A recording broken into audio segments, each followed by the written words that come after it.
Bonjour, donc Nolan Bediaf, membre du club du Roller Inline Lamballe en Bretagne, pensionnaire de la Team Skate World Team depuis maintenant 7 ans, double champion du monde en 2017, double champion d'Europe aussi la même année en 2017, médaillé mondial l'an dernier et reconquête d'un nouveau titre cette année. J'ai démarré le roller grâce à une amie d'enfance, j'ai été avec elle à un cours fin juin où on a invité un copain et puis j'ai tout de suite accroché. Les gens du club ne m'ont pas lâché, ils m'ont dit en mois de septembre il faut que tu reviennes signer et puis la voiture a commencé il y a 20 ans déjà. J'avais 8-9 ans. Donc la course parce que voilà, ça me plaisait bien de faire la course avec les autres et donc une évidence oui parce que le club proposait que ça et que je connaissais pas les autres disciplines. En loisir, en pour fun avec les copains du hockey notamment, ring hockey ou roller hockey mais pas jamais en compétition. Ouais, la vitesse, la sensation de vitesse c'est ça le plus cool quand on arrive à prendre des hautes vitesses, que ce soit à vent d'eau ou dans des faux plats descendants maintenant parce que pour aller plus vite encore c'est grisant et l'atmosphère autour des compétitions ici comme les trois pistes quand il y a les spectateurs, l'ambiance et puis qu'on va dans la queue dans des pistes classiques c'est grisant. Plutôt jeune j'étais assez tranquille, j'ai fait quelques titres européens mais ça n'a jamais trop compté je trouvais. Je faisais ça parce que j'avais la chance d'en faire et continuer en école à côté. Puis après je suis parti sur Toulouse pour l'école.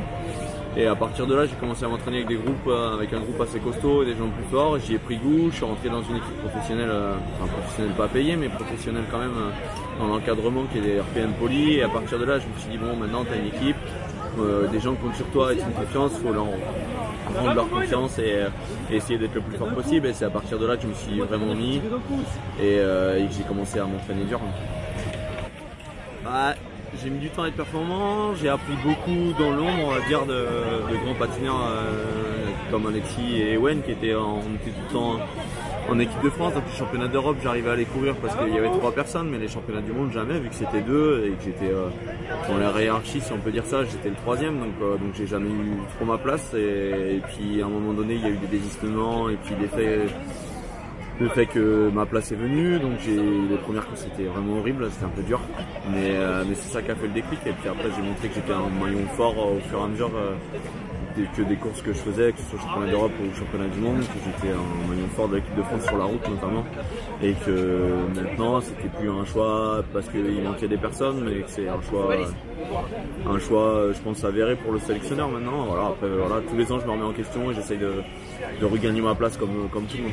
Ouais, je pense que le fait d'être devenu papa, d'avoir pris un grand coup dur dans ma saison 2017 avec le décès de mon père et puis une double fracture au poignet qui m'a gagné des pistes pendant un mois, ça forge parce qu'on apprend à être patient, on se rend compte de la chance qu'on a de faire du sport comme ça et puis on prend les choses plus sereinement parce qu'on se dit que si c'est arrivé c'était pas pour rien et donc si les choses arrivent c'est qu'un jour elles devaient arriver mais qu'il viendront pas toutes seules.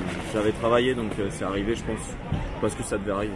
Ouais, une année charnière. Beaucoup parlent du titre mondial parce que c'est vrai que c'est la plus haute distinction mais moi je m'arrête beaucoup sur ces championnats d'Europe qui ont lieu au Portugal donc 2 mois avant où je prends 2 titres en individuel, 2 médailles en équipe et une médaille en individuel derrière barre sur le marathon et je pense que cette course-là, ce marathon-là m'a fait vraiment passer un cap et m'a permis de prendre vraiment confiance en moi pour arriver au championnat du monde déterminé et sachant qu'il y avait quelques pointures qui faisaient l'impasse par rapport au JO. C'est vrai que c'était une occasion en or et donc j'en ai profité et oui, prendre les titres. Ouais, c'est pas évident quand on n'a pas de gros succès de référence de dire moi je peux faire ça, moi je vais gagner, c'est un peu dur donc on attend. Je suis plus du genre à attendre que mon heure vienne. Même si là elle est venue parce qu'il y a eu des soucis au niveau des courses et du coup j'ai eu ma chance et c'est vrai que ça m'a souri directement parce que je pense que j'étais prêt aussi. J'ai pas été lâché comme ça dans l'arène, j'avais eu des courses avant et j'étais prêt et tout ça a réuni a fait que ça a marché. Ouais, je suis entraîneur à côté donc ça va, j'ai la chance de vivre de ma passion et ça c'est quelque chose d'énorme. J'entraîne à côté, je fais quelques stages, un peu de temps périscolaire. Et à côté, je m'entraîne et cours pour la marque EOSkate surtout. Et puis après, quand les sections sont là, je me donne à fond pour l'équipe de France. l'équipe RP Empoli, la première équipe chez qui j'ai été jusqu'en 2012, s'arrêtait parce qu'il n'y avait plus le sponsor principal s'arrêtait, avait décidé de s'arrêter, et puis Laetitia Levian à l'époque m'avait conseillé auprès de Daniel Buvière qui s'occupait des skate pour rentrer dans l'équipe, et à partir de là je suis rentré, je fais mes armes auprès de Yann Guader, Fabio Francolini au début, ensuite Ewen, et puis après au moment où j'étais avec Ewen on n'était pas tout à fait du même niveau mais ça se rapprochait, et puis Ewen est parti, donc du coup naturellement je suis devenu un leader avec Pachi, et puis maintenant je suis tout seul avec des jeunes pousses, et c'est à mon tour d'être devant et de montrer l'exemple, et j'espère le faire encore peut-être une année ou deux sur les courses classiques, et peut-être un peu plus longtemps sur les marathons. Voilà, les World Roller Games à Barcelone, ça va être un événement énorme. J'ai vraiment à cœur de reconquérir un titre, que ce soit sur route ou si j'ai la possibilité de courir sur piste, d'essayer d'aller chercher un titre au moins d'atterrir sur des médailles. C'est important. J'y vais avec cet objectif pour essayer d'y arriver, quoi. Après, voilà, si j'y arrive pas, on verra comment ça se passe et ce qui a été bon ou pas bon, mais pour l'instant ça suit son chemin. La prépa l'hiver a été bon, donc je suis assez confiant dans l'idée d'aller sur les World Roller Games. Ma première victoire en marathon avec RP Empoli à Pampelune, c'était en 2008 déjà, 10 ans. Donc celle-là c'était une importante victoire. Après quelques titres de champion de France, le premier notamment où je gagne une course à points et où ça permet de rentrer un peu plus et de marquer son territoire en France, même si le niveau français est très élevé. Ensuite je dirais une victoire à un marathon en Corée avec un bon niveau international. Et puis le dernier plus marquant, c'est champion du monde du marathon.